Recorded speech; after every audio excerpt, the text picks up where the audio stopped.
Hello friends, स्वागत है आप सभी का मेरे YouTube channel S V coaching classes पर। और जैसा कि मैंने आपसे अपने पिछले वीडियो में जो आपका हेलो एल्केन हेलो एल्कीन नाम का चैप्टर था, उसमें मैंने आपको इलेक्ट्रॉन स्नेही प्रतिस्थापन अभिक्रिया की क्रिया विधि जो आपके एग्जाम की दृष्टि से मोस्ट इंपॉर्टेंट है, उसको मैंने करवा दिया था, है ना। तो आगे बढ़ने से पहले एक छोटी सी बात है कि आपका एग्जाम नजदीक आ रहा है, तो मैं क्या करूंगा कि जितने भी इंपॉर्टेंट टॉपिक्स हैं जो आपके एग्जाम की दृष्टि से बहुत ही महत्वपूर्ण है, जो अभी तक ज्यादातर आए हुए हैं या इस बार आपको एग्जाम में देखने को मिल सकते हैं, है ना, उन सभी का डिस्कशन मैं आपसे जरूर कर लूंगा। मैं पूरी कोशिश करूंगा कि सारे इंपॉर्टेंट टॉपिक्स पर आपको वीडियो प्रोवाइड करा दूं, उपलब्ध करवा दूं, है ना, ताकि एग्जाम में आपको जो इंपॉर्टेंट टॉपिक हैं वो आसानी से तैयार हो जाएं, आप उनको अच्छे से प्रिपेयर कर सकें, है ना। तो उसी के जस्ट बाद अब यहां पर हम चैप्टर वाइज नहीं चलेंगे बल्कि टॉपिक वाइज चलेंगे, क्योंकि एग्जाम से पहले सभी इंपॉर्टेंट क्वेश्चन मुझे आपको करवा देना है ना।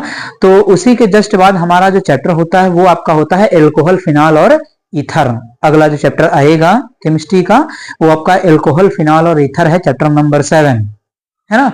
अब इस चैप्टर में जो जो इंपॉर्टेंट क्वेश्चन आपके एग्जाम में बने हुए हैं या आ सकते हैं इस बार, उनका डिस्कशन मुझे आपसे करना है।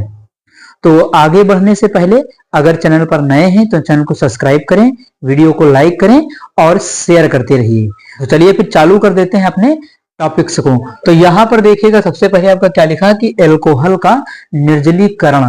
देखिए एल्कोहल में सबसे इंपॉर्टेंट टॉपिक जिसकी क्रिया विधि और ये एग्जाम्पल आपसे कई बार एग्जाम में पूछा गया है, ये मोस्ट इंपॉर्टेंट प्रश्न आपके एग्जाम की दृष्टि से, है ना। तो यहां पर क्या करना कि एल्कोहल के निर्जलीकरण, ये निर्जलीकरण क्या होता है और इसकी क्रिया विधि, यानी क्रिया विधि इसकी कैसे होती है, ये आपसे एग्जाम में क्वेश्चन पूछ लिया जाता है। तो चलिए सबसे पहले हमें यह जानना है कि ये निर्जलीकरण होता क्या है ना, उसके बाद इसकी क्रिया विधि देखेंगे। तो निर्जलीकरण बिल्कुल आसान है, किसी भी यौगिक से या किसी भी पदार्थ से, किसी भी यौगिक से या किसी पदार्थ से जल के अणु का निकलना निर्जलीकरण कहलाता है। निर का मतलब निकलना, जलीकरण का मतलब जल, यानी जल का निकलना। तो किसी पदार्थ से जल का निकलना, रिमूवल ऑफ वाटर, क्या कहलाता है? निर्जलीकरण। निर का मतलब निकलना, जलीकरण का मतलब जल, यानी जल का निकलना क्या होता है? निर्जलीकरण कहलाता है कि नहीं।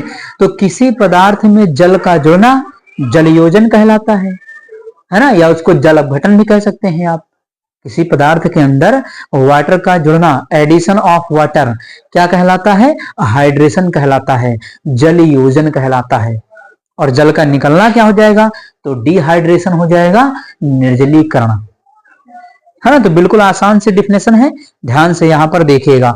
अब एल्कोहल पढ़ रहे हैं तो एल्कोहल से जल का मॉलिक्यूल निकलेगा, एल्कोहल से जल का अणु बाहर निकलेगा, तो उसमें हो जाएगा निर्जलीकरण। तो देखिएगा यहां पर लिखा है कि जब किसी एल्कोहल को सांद्र सल्फ्यूरिक अम्ल यानी कंसंट्रेटेड H2SO4, ठीक, या एल्यूमिना, एल्यूमिना क्या होता है? फॉर्मूला आपके सामने लिखा है Al2O3, ये एल्यूमिना है, ठीक, की उपस्थिति में गर्म किया जाता है तो एल्कोहल से जल का एक अणु निकलता है और एल्कीन का निर्माण होता है। देखिए एल्कोहल का निर्जलीकरण दो प्रकार से लिखा जा सकता है। एक तो एल्कोहल का निर्जलीकरण जो होता है वो आपके कंसंट्रेटेड यानी सांद्र सल्फ्यूरिक अम्ल की उपस्थिति में जब रिएक्शन होती है तब आपका एल्कोहल का निर्जलीकरण हो जाता है, एल्कोहल के अंदर से जल का एक अणु निकल जाता है। दूसरा ये है कि जब एल्कोहल को आप एल्यूमिना है एल्युमिनियम ट्राइऑक्साइड Al2O3, तो एल्यूमिना की उपस्थिति में जब आप उसको हीट करते हैं, टेम्परेचर देते हैं, तापमान देते हैं, तो वहां पर भी क्या होता है? एल्कोहल का डिहाइड्रेशन होता है, यानी उसके अंदर से वाटर का एक मॉलिक्यूल बाहर निकलता है। तो जैसे ही वाटर का मॉलिक्यूल बाहर निकलेगा वैसे ही फॉर्मेशन किसका होगा? वैसे ही निर्माण होगा एल्कीन का, यानी एल्कोहल के निर्जलीकरण की अभिक्रिया में क्या होता है? एल्कीन का निर्माण होता है ना। तो ये होता है एल्कोहल का निर्जलीकरण। तो आपके सामने यहाँ पर इसकी डिफिनेशन लिखी हुई है, जैसे यहाँ पर लिखा कि और एल्कीन का निर्माण होता है, इस अभिक्रिया को एल्कोहल का निर्जलीकरण कहा जाता है। ये बात आप जोड़ लेंगे, इसकी डिफिनेशन कंप्लीट हो जाएगी। तो ये तो डिफिनेशन की बात हो गई कि अल्कोहल का निर्जलीकरण क्या होता है। तो सल्फ्यूरिक अम्ल या एल्यूमिना की उपस्थिति में गर्म करते हैं तो जल का एक अणु निकल जाता है और एल्कीन का निर्माण होता है। इस अभिक्रिया को अल्कोहल का निर्जलीकरण कहते हैं। ठीक, अब यहां पर अगर रिएक्शन आपको देना हो तो रिएक्शन में आपको दोनों बता देता हूं, आपको जो अच्छी लगेगी वो लिख लीजिएगा। ठीक, चलिए तो नंबर फर्स्ट यहां पर पहले हम ले लेते सल्फ्यूरिक एसिड। तो कोई अल्कोहल ले लेते, जैसे मैंने ले लिया एथिल अल्कोहल ले लिया, एक जर्नलाइज एग्जांपल एथिल अल्कोहल का ले लिया। एग्जांपल में लिख लेते हैं यहां पर, जैसे आपका ले लिया CH3 CH2 OH, है ना, ये हो गया। और इसको हीट कर देंगे, गर्म करेंगे किसकी उपस्थिति में, तो कंसंट्रेटेड H2SO4, है ना। ये हिंदी में लिख लीजिएगा चाहे सांद्र सल्फ्यूरिक अम्ल, ये कंसंट्रेटेड लिखा हुआ है, शॉर्टकट में ऐसे लिखा हुआ मिलता है आपको रिएक्शन के ऊपर। तो सांद्र सल्फ्यूरिक अम्ल है, क्या बनेगा, तो वाटर निकल जाएगा H2O, और यहां पर बनेगा क्या, तो बनेगी आपकी एथिलीन। कौन सी एल्कीन बनेगी, तो एथिलीन या एथीन, यानी ये बन जाएगी C2H4 और H2O, इसका नाम है आपका एथिलीन। एथिलीन बनेगी। टेम्परेचर कितना होगा, तो टेम्परेचर यहां के लिए आप याद रख सकते हैं कि 200 डिग्री सेंटीग्रेड या लगभग 170 से 200 के बीच में होता है। तो आप 200 डिग्री सेंटीग्रेड भी लिख सकते हैं, कोई दिक्कत नहीं है। तो यहां पर टेम्परेचर आप लिख लीजिए, जैसे 170 से 200 डिग्री सेंटीग्रेड, है ना। तो 170 यानी 170 डिग्री सेंटीग्रेड से 200 डिग्री सेंटीग्रेड के बीच में आप टेम्परेचर यहां पर लिख सकते हैं रिएक्शन के अंदर। तो देखिए यहां पर ये है आपका एथिल अल्कोहल। ये कौन सा अल्कोहल है आपका, एथिल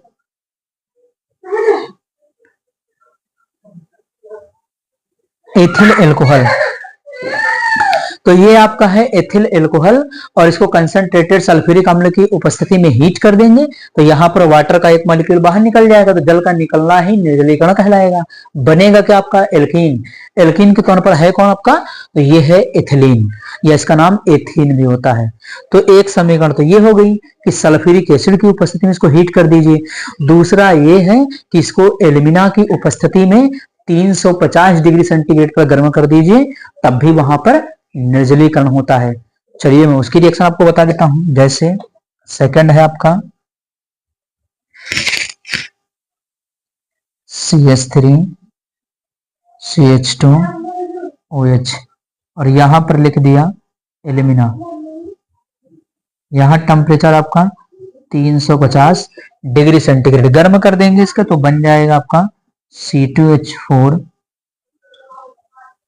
प्लस H2।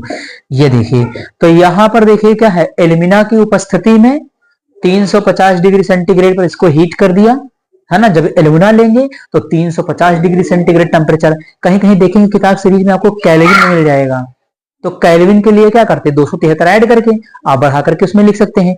तो चाहे टेम्परेचर केल्विन में लिखिए या सेंटीग्रेड में लिखिए, उससे कोई लेना देना नहीं है। समीकरण आपकी सही होनी चाहिए बस, है ना। आप टेम्परेचर चाहे केल्विन में लिखिए या सेंटीग्रेड में लिखिए, उससे कोई भी लेना देना नहीं है, रिएक्शन आपकी सही होनी चाहिए। तो यहां पर 350 डिग्री सेंटीग्रेड पर वही एथिल अल्कोहल है, गर्म कर देंगे इसको तो आपका एथिलीन बन जाएगा, C2H4 और H2O बन जाएगा। तो इस प्रकार से यहां पर ये दो समीकरणें आपके एल्कोहल के निर्जलीकरण की अभिक्रियाएं हैं। इन दोनों में से आप किसी को भी एग्जाम में अगर आता है छोटा प्रश्न 2 नंबर का कि एल्कोहल का निर्जलीकरण क्या होता है, इसकी रासायनिक समीकरण लिखिए, तो आप परिभाषा लिख करके इनमें से 2 में से कोई एक समीकरण आपको लिख देना है ना। तो ये हो जाती है निर्जलीकरण क्या होता है। आप इसका स्क्रीनशॉट ले लीजिए, फिर इसकी क्रिया विधि का डिस्कशन एक ही स्टेप में कैसे होती है रिएक्शन, उसका डिस्कशन मैं आपसे करता हूं।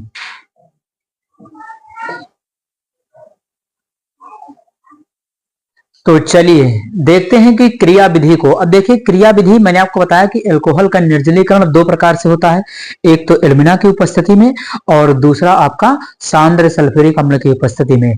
तो मैंने जो क्रिया विधि ली है वो लिया है आपकी सांद्र सल्फ्यूरिक अम्ल की उपस्थिति में निर्जलीकरण की क्रिया विधि, है ना। आप एलुमिना वाली भी ले सकते हैं, कोई दिक्कत नहीं है। अब उसके बाद देखिएगा यहाँ पर मैंने रिएक्शन लिख दिया क्रियाविधि के सामने कि मैंने कौन सी रिएक्शन ली है। तो एथिल अल्कोहल लिया, यहाँ पर एथिलीन बनाया और वाटर लिख दिया। सांद्र सल्फ्यूरिक अम्ल लिया है, 170 से 200 डिग्री सेंटीग्रेड ताप है। तो ये रिएक्शन आपकी है, इसके आधार पर मैं आपको क्रियाविधि समझाऊंगा। तो यहाँ पर देखिएगा कि क्रियाविधि है ना। अब देखिए एक छोटा सा पॉइंट है मोस्ट इंपॉर्टेंट, जो आपके एग्जाम में ऑब्जेक्टिव प्रश्न की दृष्टि से बहुत ही मोस्ट इंपॉर्टेंट होता है। कौन सा प्रश्न है? तो वो प्रश्न ये है, देखिए एल्कोहल आपका 3 टाइप का होता है।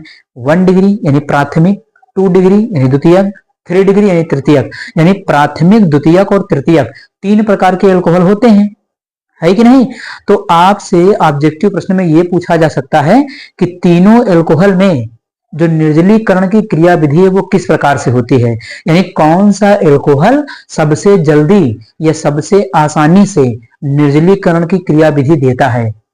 तो इसका अगर आपसे क्रम पूछ लिया जाए कि कौन सा एल्कोहल देगा, तो एक छोटा सा क्रम याद रखिएगा। ऐसे यहां पर मैं लिख देता हूं, सबसे ज्यादा 3 डिग्री एल्कोहल, उससे कम आपका 2 डिग्री एल्कोहल, उसके कम आपका 1 डिग्री एल्कोहल। यानी सबसे ज्यादा, सबसे जल्दी, सबसे आसानी से निर्जलीकरण कौन दिखाएगा? तो 3 डिग्री एल्कोहल, उससे कम 2 डिग्री एल्कोहल, उससे कम 1 डिग्री एल्कोहल। तो ये आपको याद रखना है, 3 डिग्री, 2 डिग्री, 1 डिग्री। अगर हिंदी में लिखा जाए तो तृतीयक एल्कोहल, द्वितीयक एल्कोहल, प्राथमिक एल्कोहल, है ना। यानी सबसे जल्दी निर्जलीकरण कौन दिखाएगा? फास्टर। तो तृतीयक एल्कोहल, उससे कम द्वितीयक एल्कोहल, उससे कम तृतीयक एल्कोहल। तो ये प्रश्न आपसे पूछा जा सकता है कि एल्कोहल की निर्जलीकरण की क्रियाविधि का क्रम क्या होगा। तो आपका लिखा होगा इसी तरीके से, 4 ऑप्शन बना करके आपको इसे दे दिया जाएगा। अगर आपको ऑर्डर नहीं पता होगा तो फिर गलत कर सकते हैं, इसलिए इसको ध्यान रखिएगा। सबसे ज्यादा तृतीयक एल्कोहल, फिर 2 डिग्री एल्कोहल, फिर 1 डिग्री एल्कोहल।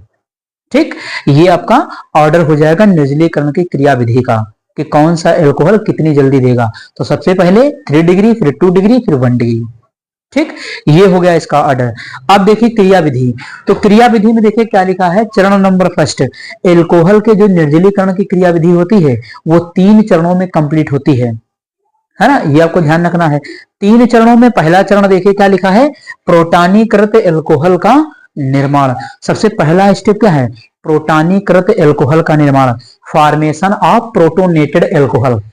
इंग्लिश में कहते हैं इसको, इंग्लिश में आपको नहीं लिखना है ना, लेकिन यहाँ पर ध्यान कर लीजिए कि प्रोटानीकृत एल्कोहल का निर्माण, यानी सबसे पहले जो एल्कोहल का अणु है वो प्रोटॉन को ग्रहण करेगा, है ना, और प्रोटॉन उसमें ऐड हो जाएगा तो प्रोटानीकृत एल्कोहल बन जाएगा। तो इस स्टेप में अगर लिखना हो तो आप क्या लिखेंगे? तो लिखेंगे कि इस चरण में एल्कोहल का अणु प्रोटॉन को ग्रहण करता है और प्रोटानीकृत एल्कोहल का निर्माण होता है। ज्यादा आपको कुछ लिखने की आवश्यकता इसमें नहीं, बस खास खास पॉइंट इसमें आपको लिखना है कि इस चरण में एल्कोहल का अणु प्रोटॉन को ग्रहण करता है और प्रोटानीकृत एल्कोहल का निर्माण होता है ना। ये बात आपको लिख देनी है। अब जो एल्कोहल लेंगे वो प्रोटॉन ग्रहण करेगा। आप एथिल एल्कोहल ले लेंगे तो एथिल एल्कोहल प्रोटॉन ग्रहण कर लेगा, या कोई और एल्कोहल ले लेंगे तो वो आपका हो जाएगा, है ना। जैसा एल्कोहल लेंगे वो वैसा प्रोटानीकृत एल्कोहल बनेगा। चलिए यहाँ पर तो जो मैंने बताया है वो आप इस स्टेप में लिख दीजिएगा कि इस स्टेप में एल्कोहल का अणु प्रोटॉन को ग्रहण करके प्रोटानीकृत एल्कोहल का निर्माण करता है। आपको यही बात लिखनी, और कुछ इसमें नहीं लिखना है। ठीक, चलिए देख लेते हैं यहाँ पर। तो स्टेप में क्या है आपका, CH3 है, CH2 है और यहां पर लिखा है OH, है ना। अब देखिए इस ऑक्सीजन के पास लोन पेयर है तो ये क्या करेगा, H प्लस यानी पॉजिटिव चार्ज हाइड्रोजन को ग्रहण कर लेगा।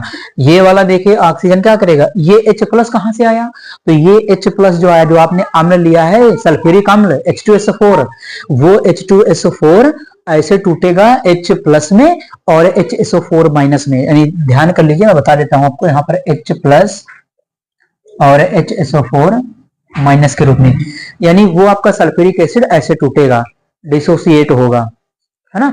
अब सारे स्टेप बहुत ज्यादा लिखने की आवश्यकता नहीं है क्योंकि मेन 3 स्टेप में रिएक्शन होती है, वो 3 स्टेप दिखाना आपको अनिवार्य है।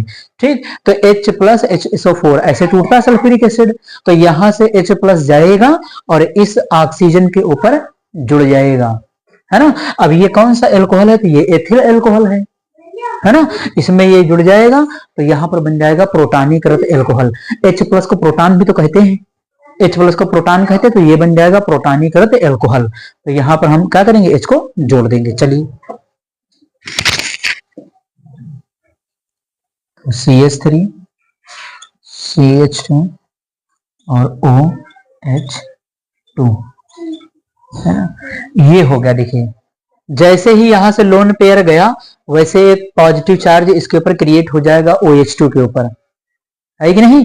नीचे वाला लोन पेयर आप ऐसे भी लगा सकते हैं, ये लोन पेयर दिखा सकते हैं, एक लोन पेयर बचा रहेगा भाई, एक लोन पेयर डोनेट करके, है ना, यहां से ये क्या करेगा, H प्लस यहाँ पर ऐड हो जाएगा करके, है ना, H प्लस यहाँ पर ऐड हो जाएगा। तो पहला स्टेप हो जाएगा प्रोटानीकृत एल्कोहल का निर्माण, है ना।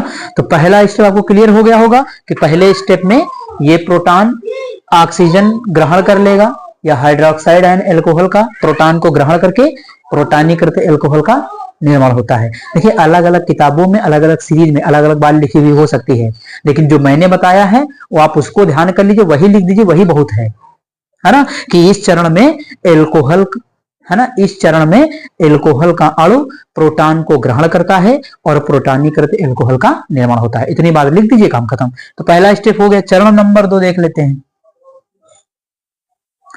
चरण नंबर 2, तो चरण नंबर 2 है आपका कार्बोधनायन का निर्माण। कार्बोधनायन का निर्माण, कार्बोधनायन का निर्माण।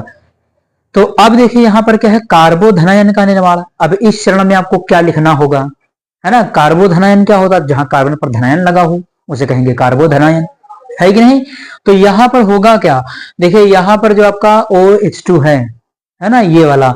तो इस चरण में आपको लिखना होगा कि इस चरण के अंतर्गत प्रोटानीकृत एल्कोहल से, है ना, इस चरण के अंतर्गत प्रोटानीकृत एल्कोहल से जल का एक अणु निकलता है और कार्बोधनायन का निर्माण होता है। ये बात आपको लिख देनी है और इसमें कुछ भी नहीं आपको करना है कि इस चरण के अंतर्गत प्रोटानीकृत एल्कोहल से जल का अणु निकलता है और कार्बोधनायन का निर्माण होता है। ये आपको लिख देना है। तो चलिए लिख देते हैं, यहां पर बता देते हैं आपको करके। तो इधर हम ले लेते CH3 CH2 OH2, ना, यही पॉजिटिव चार्ज, यही लोन पेयर। तो यहां से ये निकल जाएगा, देखिए H2O निकल जाएगा। ऑक्सीजन की विद्युत ऋणात्मकता ज्यादा है, कार्बन का इलेक्ट्रॉन, इस बॉन्ड का इलेक्ट्रॉन खींच ले जाएगा H2 वाटर। तो देखिए यहां पर क्या बनेगा, CH3 और ये CH2, बाहर क्या निकलेगा, वाटर यानी H2O।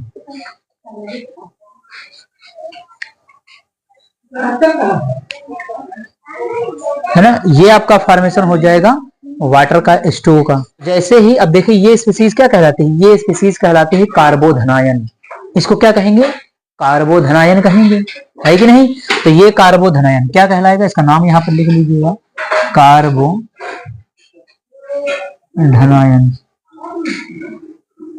ये बनेगा आपका कार्बोधनायन, ठीक। तो सेकंड स्टेप में आपको इतना कर देना है। अब थर्ड स्टेप में आते चरण नंबर 3। तो चलिए यहां पर लिख देते हैं चरण 3, यानी चरण नंबर 3। चरण 3, अब देखिए चरण 3 में अलग अलग सीरीज में अलग अलग किताबों में आपको अलग अलग हेडिंग मिल सकती है, लेकिन मैं आपको दोनों का नाम बता देता हूं, आप दोनों में से जो मन होगा वो लिख सकते हैं, कोई दिक्कत नहीं। तीसरे चरण में ये लिखा होता है एल्कीन का निर्माण। एक तो ये लिखा होगा कि एल्कीन का निर्माण, या फिर ये लिखा होगा प्रोटॉन का विलोपन। एल्कीन का निर्माण या प्रोटॉन का विलोपन, दो में से आप कोई भी हेडिंग लिख सकते हैं। आपको अलग अलग किताब में अलग अलग सीरीज में बहुत सारी मिल जाएंगी, दोनों में से चाहे जो लिखे, दोनों सही, कोई काट नहीं सकता उसको, है ना। तो चाहे आप लिखिए एल्कीन का निर्माण या लिखिए प्रोटॉन का विलोपन। भाई यहां पर जो कार्बोधनायन बना है, अब ये अस्थायी रहेगा, तो स्थायित्व तो प्राप्त करने के लिए भाई चार्ज क्या होता है, चार्ज किसी भी तत्व के ऊपर एक भार की जैसा होता है। कोई भी तत्व अपने ऊपर उपस्थित पॉजिटिव या नेगेटिव चार्ज से छुटकारा पाना चाहता है। भाई चार्ज एक बोझ की जैसे होता है, उसको हटाना चाहता है, उसको हटाने के लिए वो कंपाउंड कुछ ना कुछ जरूर करेगा। तो यहां पर ये क्या करेगा, तो ये करेगा प्रोटॉन का विलोपन। प्रोटॉन क्या होता है, H+, यानी ये H+ को त्याग कर देगा। है ना। तो चरण नंबर 3 है आपका प्रोटॉन का विलोपन लिख लीजिए या एल्केन का निर्माण लिख दीजिए। तो मैं यहां पर लिख देता हूं प्रोटॉन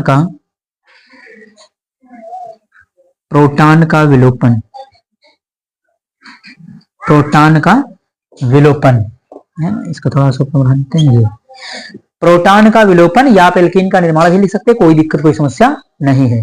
ठीक, अब देखिए इसमें लिखना क्या होगा, इसे हमारे लिखने के लिए कहा है चरण नंबर 3 में। तो इस चरण में आप लिखेंगे कि इस चरण में कार्बोधनायन, है ना, इस चरण में कार्बोधनायन अस्थायी होने के कारण, है ना, इस चरण में कार्बोधनायन अस्थायी होने के कारण प्रोटॉन का विलोपन करता है और एल्कीन का निर्माण होता है ना। यानी इस चरण में कार्बोधनायन अस्थायी होता है, यानी इसमें जो बना हुआ कार्बोधनायन है, यहां पर देखिए ये बना है, तो इस चरण में क्या होगा, इस चरण में बना हुआ कार्बोधनायन अस्थायी होने के कारण प्रोटॉन का विलोपन करता है और एल्कीन का निर्माण होता है। ये आपको लिख देना है, काम खत्म, है ना। चलिए लिख देते हैं इसको यहां पर। तो इधर ले लेते हैं कार्बोधनायन आपका, जैसे ये आपका है CH, यहां पर दिखा देते हैं आपको CH2 प्लस, है ना। अब देखिए यहां पर प्लस वाला निकालना है चार्ज से, तो यहां पर ये वाला जो प्रोटॉन है आपका H प्लस के रूप में चला जाएगा, यानी इस वाले स्टेप में आप H प्लस के रूप में लिख देंगे, हाइड्रोजन प्लस के रूप में निकल जाएगा बाहर, और ये वाला बॉन्ड घूम करके यहां जाएगा, इलेक्ट्रॉनों की कमी पूरी हो जाएगी, यानी ये बन जाएगा आपका CH2 डबल बॉन्ड CH2। अब ये H प्लस चला गया, ये H प्लस कहां जाएगा, तो जहां से प्लस कहां से आया था, ये देखिए मैंने सबसे पहले आपको ऊपर बताया था कि सल्फ्यूरिक अम्ल ऐसे टूटता है। अगर मान लिया इसको भी लिखना होगा तो आप लिख लीजिएगा, है ना, जैसे ये आपको लिखना होगा तो आप इसको भी लिख सकते हैं, कोई दिक्कत कोई समस्या उसमें नहीं है। सल्फ्यूरिक एसिड, मान लिया बहुत सारे चैनल पर बहुत सारे लोग आपको ये भी बता देंगे कि sulphuric acid H plus SO4 minus में टूटता है, तो H प्लस यहां से आएगा, यहां अटैक करेगा, आकर के तब ये बनेगा। हाँ, तो बिल्कुल कर सकते हैं, कोई दिक्कत नहीं है। अगर इसको नहीं लिखेंगे तब भी कोई समस्या परेशानी कष्ट दुख नहीं है ना। तो आप इसको यहां पर लिख सकते हैं कि ये H क्या निकलेगा, H प्लस के रूप में निकल जाएगा। इसको पकड़ेगा कौन, तो इसको पकड़ेगा वही वाला आपका HSO4, है ना, और यही HSO4 इसको ग्रहण कर लेगा, तो आप प्लस में H2SO4 दिखा सकते हैं, लिखना चाहें तो यहां पर H2SO4 प्लस में लिख सकते हैं, और अगर ना लिखना चाहें तो सीधे एल्कीन का निर्माण हो गया है। तो C2H4 देखिए जब यहां पर बना था वही यहां पर लिखा, आप बॉन्ड लगा करके भी लिख सकते हैं या सीधे जोड़ करके C2H4, एथिलीन ही तो बनी है, एल्कीन ही तो है कि नहीं। तो ये हो गया आपका एल्कोहल के निर्जलीकरण की क्रिया विधि, जो 3 चरणों में संपन्न होती है। टोटल स्टेप बाय स्टेप मैंने आपको सब कुछ बता दिया इसमें, है ना। एक बार आपको मैं रिवाइज करा देता हूं कि सबसे पहले आपका क्या होगा, इसकी क्रिया विधि 3 चरणों में संपन्न होती। पहला है प्रोटॉनीकृत एल्कोहल का निर्माण। प्रोटॉनीकृत एल्कोहल निर्माण में क्या होगा कि इस चरण के अंतर्गत एल्कोहल का अणु प्रोटॉन को ग्रहण करता है और प्रोटॉनीकृत एल्कोहल का निर्माण होता है। ये बात आपको लिख देनी है। तो सेम वही काम हुआ, H प्लस OH देखिए ग्रहण कर लेगा इसको, यहां पर बन जाएगा OH2 प्लस, है कि नहीं। तो ये बन जाएगा, ये आया H प्लस कहां से, तो उसके लिए भी मैंने आपको बता दिया कि H2SO4। अगर पहले आप दिखाना चाहें तो ऊपर ये एक स्टेप में ये लिख सकते हैं, मतलब इसका स्टेप लिखने से पहले ऊपर की ओर ये लिख सकते हैं, उसके बाद लिख दीजिए नीचे। ठीक, तो ये यहां से आया H प्लस ये वाला, ठीक, ये आपका स्टेप हो गया पहला। दूसरा है कार्बोधनायन का निर्माण। अब देखिए यहाँ पर जो OH2 है ये वाला, है ना, ये कंपाउंड अस्थायी है, अस्थायी होने के कारण क्या करेगा, यहाँ से वाटर का रिमूवल हो जाएगा, नहीं वाटर जल का अणु निकल जाएगा। तो चरण नंबर 2 में लिखा कार्बोधनायन का निर्माण।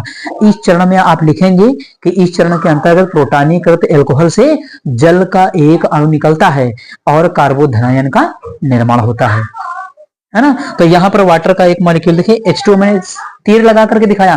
आपको एग्जाम में तीर भी लगा करके दिखाने की कोई आवश्यकता नहीं, आपको समझ में आ जाए, आसानी से प्रिपेयर कर सके आप इसको, इसलिए मैं तीर वगैरह लगा करके दिखा देता हूं। आपको वहां पर तीर वगैरह लगा करके नहीं दिखाना, सीधे आपको रिएक्शन लिखनी है और सारे स्टेप आपको करना है। ठीक, तो यहाँ पर H2O निकल जाएगा, बनेगा आपका कार्बोधनायन।